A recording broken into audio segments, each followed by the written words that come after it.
My wife's infidelity. How her secret affair with my brother shattered our family and my life. Hi there. I'm Chris, and I'm 32. For most of my life, I thought my life was pretty ordinary, maybe even something to be proud of. I had a great job, a nice home in a peaceful suburb, and most importantly, I had a loving wife named Sarah. We met in college, and after almost 8 years of being together, we thought our relationship could handle anything.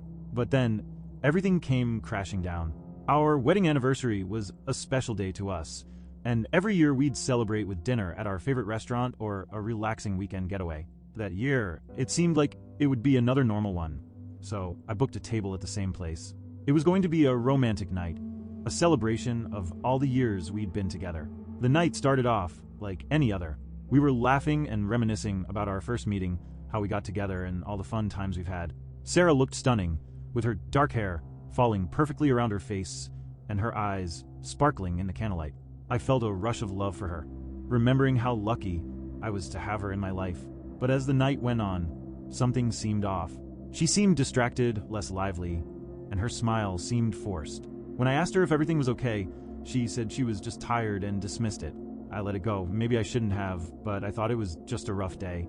Then, as the night wore on, the tension between us built up. The atmosphere got heavy and uncomfortable. We skipped dessert and rode home in silence. I kept looking at her, hoping she'd say something, but she just stared out the window, lost in thought. When we got home, I figured we could chill and have a beer to talk about things, but as soon as we stepped through the door, Sarah just stopped. She turned to me, her eyes wide and lips trembling. Then, out of the blue, she blurted out something that totally caught me off guard. "Chris, I'm preggo." My heart leaped with joy at the idea of starting a family. But then her face changed, and the happiness turned into fear. "And there's more," she continued, her voice cracking. "It's not yours. It's Daniel's." For a second, I just stood there, frozen, trying to process what she said. My little brother Daniel, who I'd always looked out for, had let me down. The person I thought I could count on had done something unthinkable. My world seemed to come crashing down around me as anger, disbelief, and confusion rushed through me. I just couldn't believe what my girlfriend had done. We sat there in silence for a long time, neither of us knowing what to say. The weight of everything made it hard to breathe. Finally, I managed to choke out, "How long have you been doing this?" She looked down at the ground, unable to meet my gaze. 6 months, she said. 6 months. I thought we were so close, but she'd been sneaking around behind my back with my brother. It made my stomach turn. The thought of them together made me want to throw up. I couldn't look at her anymore.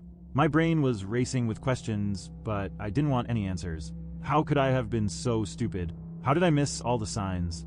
I felt like a fool. I grabbed my coat and stormed out of the house, slamming the door behind me. The cold air hit me in the face like a slap, but it couldn't numb the pain ripping me apart. I wandered aimlessly, not caring where I went. All I wanted was to get away from that place and her. Everything I knew, everything I loved was gone. People I trusted betrayed me, and it was too much to bear. I felt like I was drowning in an ocean of emotions I didn't know how to deal with. I thought about Daniel and how we grew up together. He took the one person who was supposed to be there for me, and that hurt. But even worse, I had no idea what to do or where to go. How could I put together my shattered life when nothing was left? As I walked down empty streets, I realized nothing would ever be the same. The night air wasn't helping to clear my mind at all. My brain was going a million miles an hour, thoughts crashing into each other like an out-of-control train. I kept walking, my legs carrying me further and further away from home. No matter where I went, I couldn't shake what had happened. Sarah, Daniel, my brother. It felt like I was stuck in a nightmare I couldn't wake from. Finally, I found myself in front of my parents' house. Somehow, I hadn't realized I was heading there, but there it was. The house where I grew up, where me and Daniel had spent so much time as kids playing in the backyard, making forts and telling secrets. Now, just the thought of him made my blood boil with rage. I needed some answers. I had to know how long it had been going on and how he could do that to me. I wasn't sure if I should just confront him, but I wanted to hear his side of the story. Maybe there was some explanation that would make it all make sense. But deep down, I knew it was probably unlikely. I stood there, staring at the door, my hand hovering over the knob, not sure what to do. Should I just go inside and ask for an explanation? Could I stay calm enough to talk about it?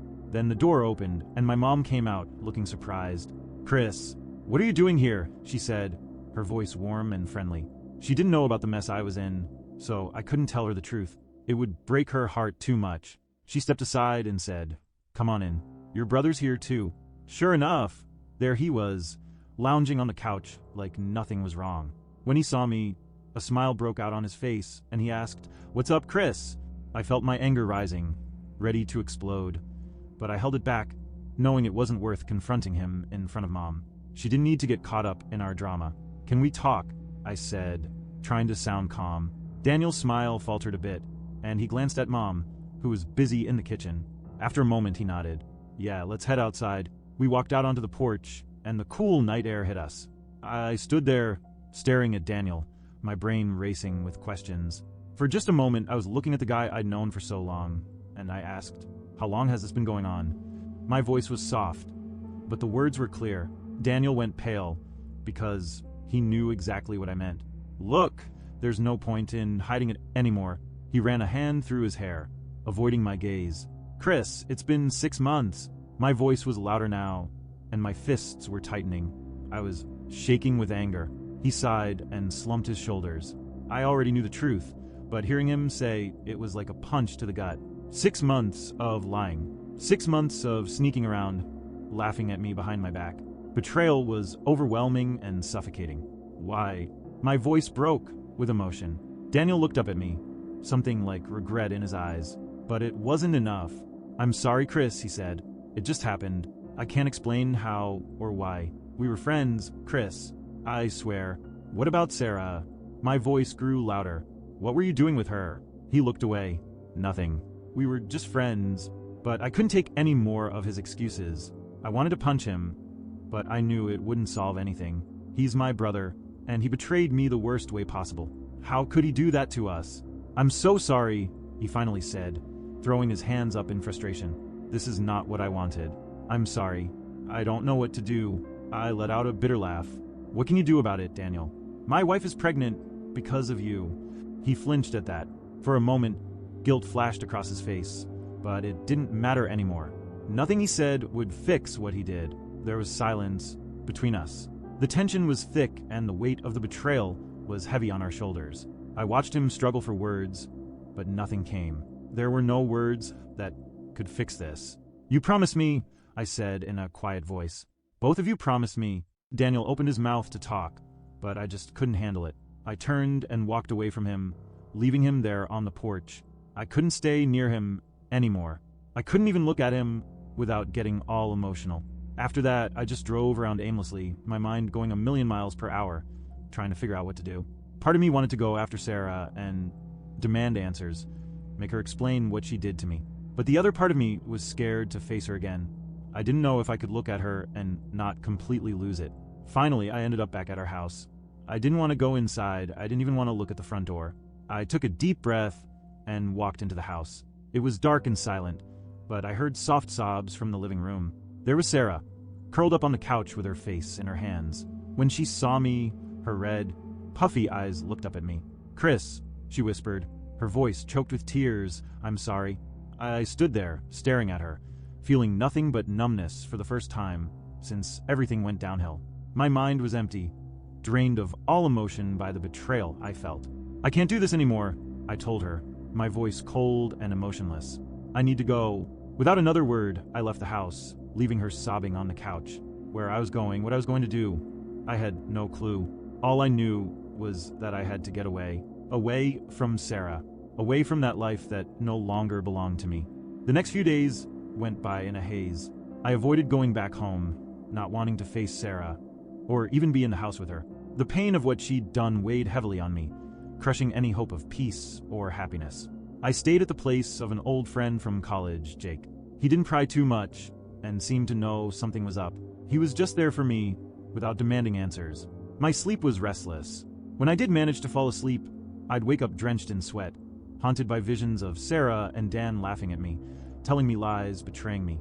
Every memory felt like another stab wound, deeper than the last. Closing my eyes didn't help. They kept coming back like a bad dream. The worst part was how confused I felt. How could I miss it? How did I not realize something was wrong for so long? I kept replaying conversations with Sarah, trying to figure out when everything changed. I wanted to see if I had missed something, but every time I came up blank. Daniel. I just couldn't think about him without getting angry. My own brother, someone I used to share everything with. We were so close, inseparable. But now every memory of him feels tainted. On the third day, Sarah finally called. I had been avoiding her, letting her messages pile up. But this time something made me pick up. Maybe it was curiosity, or maybe I just needed answers. Or maybe I was just tired of running from it. "Chris," she whispered, her voice barely audible. "Can we talk? I can't keep living like this. I know I hurt you, and there's no fixing it, but we have to talk. Please," she pleaded. Her words hung in the air, loaded with unspoken emotions. I didn't know what I expected her to say. An apology wouldn't fix anything. Nothing would. "Okay," I finally replied, my voice cold. "Let's meet up tomorrow." We arranged to meet at her place, even though the thought of going back there made me feel sick. The place that used to be my home now felt like a graveyard, full of broken promises and pain. The next day, I approached the door hesitant. The house looked the same, but it felt different. My hands shook as I opened the door. Sarah was waiting in the living room, sitting on the couch where she'd confessed her betrayal. She looked like she'd been crying for days. Her eyes were puffy and red. I could see the weight of what she'd done on her shoulders. It didn't make me any less mad, but I knew I had to hear her out. "Chris," she started, her voice shaking. "Thanks for coming. I know how mad you are, and I know why. I'm so sorry for what I did. I tried to explain, but I just can't seem to find the words. Please forgive me," I sighed. "Can we not talk about this right now? Let's talk later." She nodded, her eyes full of tears. We both knew we had a long road ahead of us, but we were ready to try and fix things. "A mistake?" I asked, my tone dripping with sarcasm. "Being with your brother for half a year wasn't a mistake, Sarah. That was a betrayal. You didn't just stumble into his bed one night. You lied and destroyed us." Her sobs got louder, but they didn't stop my anger. I felt so empty. I had no idea how we got here, or if we'd ever get back on track. "I know," she whispered. "I ruined everything. But Chris, please understand. Daniel was there for me when you weren't." I blinked and clenched my fists, asking what she meant. She explained that I'd been distant, and we'd drifted apart over the past few years. I was always stressed at work and somewhere else mentally. Daniel had been there for her, listening and caring. I shook my head, not believing what I was hearing. "So it's my fault then? You blame me for everything that happened between you and my brother?" No, she cried. "That's not what I meant. I take full responsibility for what I did. But Chris, just look at how lonely I've been. We're living under the same roof, but we feel like we're miles apart. I just don't know how to connect with you anymore." I stood there, stunned, wanting to yell at her and tell her she was wrong. But then something in her words clicked with me. Maybe I had been distant. I thought I was doing the right thing, working hard, and trying to provide for us and build a future. Maybe along the way, I lost sight of our relationship, but that still didn't excuse what she did. "You had options, Sarah," I said, trying to stay calm.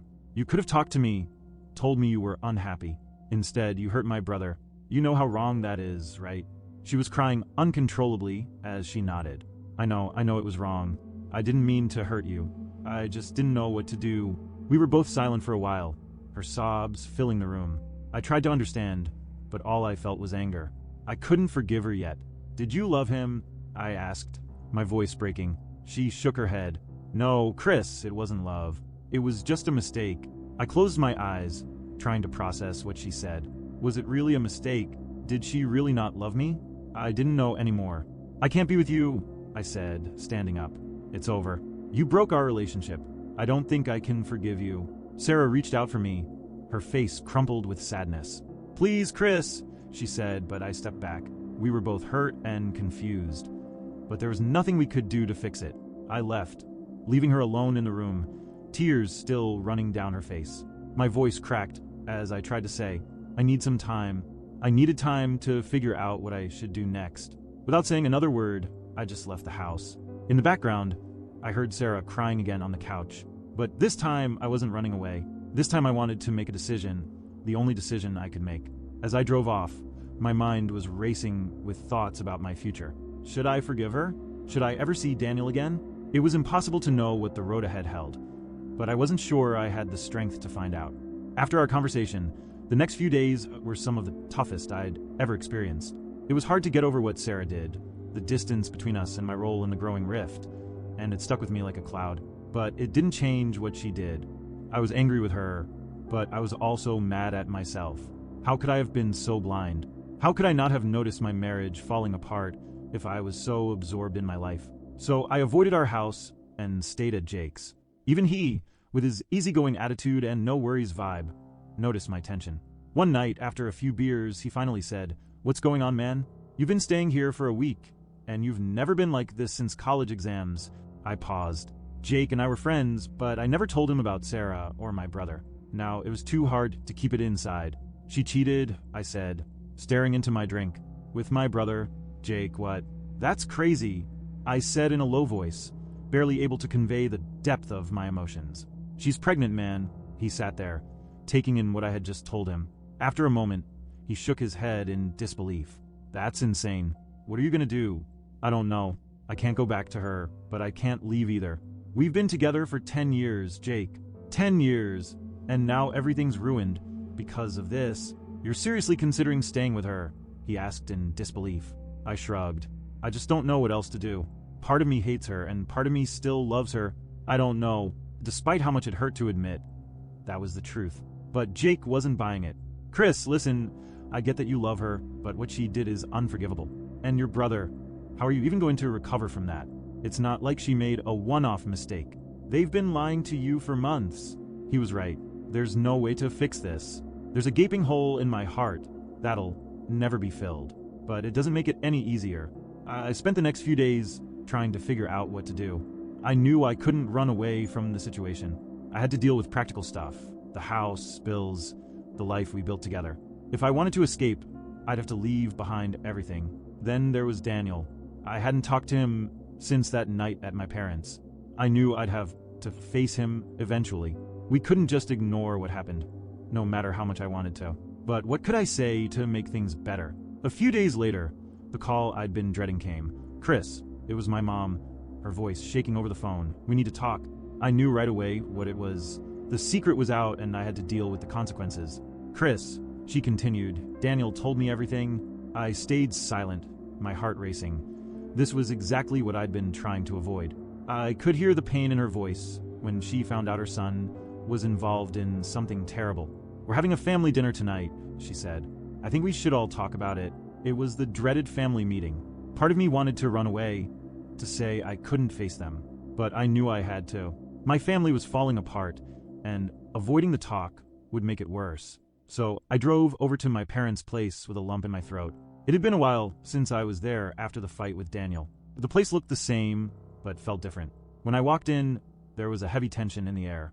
My mom and dad were sitting there with worried, sad faces. Daniel was sitting across from them. He looked at me when I came in, but we didn't say anything. "Chris," my mom said gently, gesturing for me to sit. "We need to talk." I sat there, feeling the weight of everything crashing down on me. Dad cleared his throat and looked at us both with a painful expression. "Can you believe this?" he said, his voice full of emotion. "Brothers, how did this happen?" Daniel shifted uncomfortably in his chair, but I didn't even want to look at him. I was overwhelmed with anger and hurt. "I don't know," I mumbled.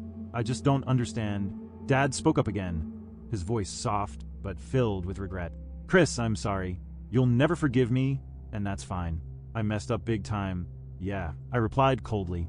"You did." My mom, who'd been quiet until then, burst into tears. "How could this happen to our family? You two were always so close." I felt a pang of guilt when I saw how devastated my mom was. Knowing that our family had been shaken by my brother's actions was unbearable. I didn't know what to do to fix it. My voice was thick with emotion as I said, "I don't know how we're going to get through this." My dad tried to be strong, saying, "We'll make it through," but I didn't know if we could ever recover from such a betrayal. The rest of the night was filled with awkward silences and tears. After dinner, Daniel wanted to talk to me alone. I reluctantly agreed, and we went outside. The cold night air felt like a slap in the face. He started to say, "There's nothing I can do to take back what happened, but I want you to know I regret it every second." I stared at him, my fists clenched. "No, no, no," he said quickly. "I'm not trying to make excuses. I know I messed up. I hurt you and the family, and I'll regret it forever." I wanted to believe him, but the pain was so fresh, and I just couldn't pretend like we could fix it. He'd ruined everything. He looked down, full of shame, and said, "I know." I walked away, not knowing what else to say. The anger was too strong, and as I left my parents' place that night, I knew my life and family was over. Weeks went by, and I was just kind of floating through life, not really paying attention to anything. Every day was just the same thing. Wake up, go to work, come home to Jake's place, fall into bed exhausted but still can't sleep. My mind was racing, keeping me up at night, thinking about the past and how crazy my life has been. I knew I had to make some decisions because there were practical things we needed to deal with, the house, bills, pregnancy, but I wanted to avoid it all. Sarah and I were tied together, even though our relationship was over. Then one day it all came to a head. I was at work trying to concentrate on a spreadsheet, and my phone buzzed with a message from Sarah. I had an ultrasound today. For a second, I just stared at the screen. My chest felt tight as the reality of it all hit me. I'd always known about the pregnancy, but now it felt more real than ever. I hadn't talked to Sarah since we last talked at her house. I couldn't face the truth, and I couldn't ignore it either. Then, out of nowhere, her text came. "It's a boy." A few minutes later, she added, "I thought you might want to know." Sitting in my chair, I was overwhelmed by those words. A boy, our baby, who would never be ours.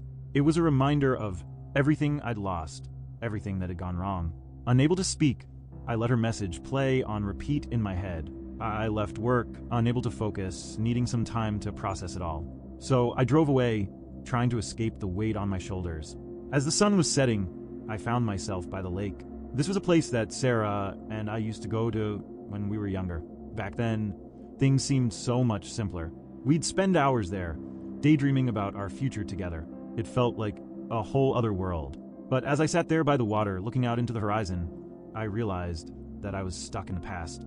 I was still clinging to an idea of a future that didn't exist anymore. The truth is, Sarah and I had broken up, and there was nothing I could do about it. So, the next day I called her. We needed to have a talk about the house and all that stuff. She answered on the first ring. "Chris," she said softly. "Yeah," I replied. "We need to talk." She must have been bracing herself for what I was going to say, but she just said, "Okay," still in that soft voice of hers. We agreed to meet up the next night at my place. I spent the day psyching myself up for the talk, going over all the details of what we needed to do. The house was going to be sold, the money split, I'd move on, and so would she. And as for the baby, I didn't know how to start. When I got to my place, it was silent. Too silent. Sarah was at the kitchen table, hands in her lap, looking worn out from the weight of everything, just like me.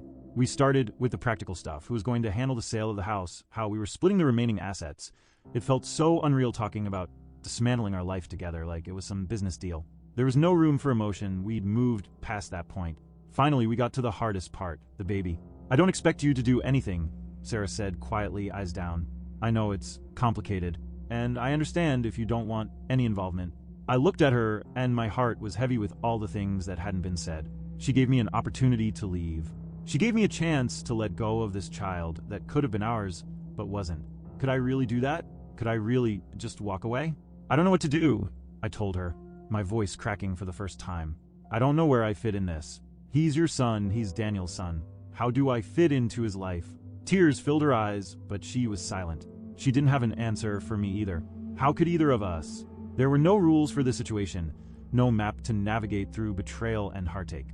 "I need some time," I said again, the words I'd said so many times before. But this time they felt different. It wasn't about running anymore. It was about finding my way forward and rebuilding some semblance of a life after all this had fallen apart. "I understand," she murmured. We sat there in silence for what felt like forever, neither of us sure what to say. The house that had once been filled with life and joy now felt like a tomb, hauntingly filled with memories of what might have been. Finally, I stood and said, "I'll let you know about the house," my voice sounding distant. Sarah spoke up suddenly, her voice breaking. "Chris, I'm sorry. I'm so sorry for everything." I paused, hand on the door handle, but didn't look back at her. "I know," was all I could say, and then I left. Over the next few weeks, I slowly started to put my life back together. The house sold, and I moved into a smaller apartment near the city center. It wasn't fancy, but it was my own space. A fresh start. Jake helped me unpack, cracking jokes to make things lighter, but I could still see the concern in his eyes as he looked at me. Regarding Daniel, I haven't talked to him since the night at my parents'. He's tried to get in touch a few times, but I'm not ready yet. I don't know if I ever will be. Maybe one day I'll be able to forgive him, but for now the wounds are still fresh. Sarah's in the past now. The divorce papers were signed, and we're no longer husband and wife. Seeing those words on paper feels weird, knowing our life together is over. And as for the baby, I haven't made any decisions yet. It's too painful and complicated to think about him being involved in my life. But I can't shake the feeling I need to deal with this part of my past eventually. After all, it's not his fault he was born into this situation. Even though I'm not ready to face reality yet, I know I can't run away from it forever. Life seemed to be all about moving forward, even if I didn't know exactly where.